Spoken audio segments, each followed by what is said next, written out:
গেটের সামনে দাঁড়িয়ে আছিস? এই তুই আমাকে মারলি, চল স্বপ্নার কাছে নিয়ে যাবো তোকে, বিচার চাই আমি। তুই মারলি কেন? তুই আমাকে মারলি, তোর এত, চল স্বপ্নার কাছে, চল তুই চল।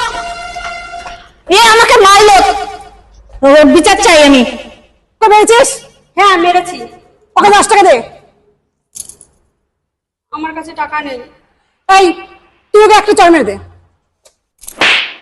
যা শোধ।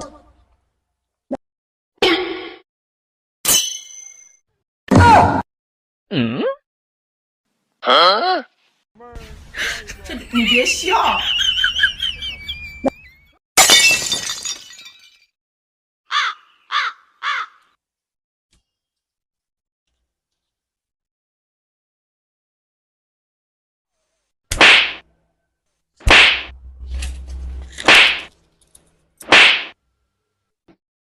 এই নে, তুই 20 টাকা নিবি আর তুই 30 টাকা নিবি। ওখানকার থাপ্পড়ের দাম আর এখন দুটো, 3টে। ধর।哎呦我的妈！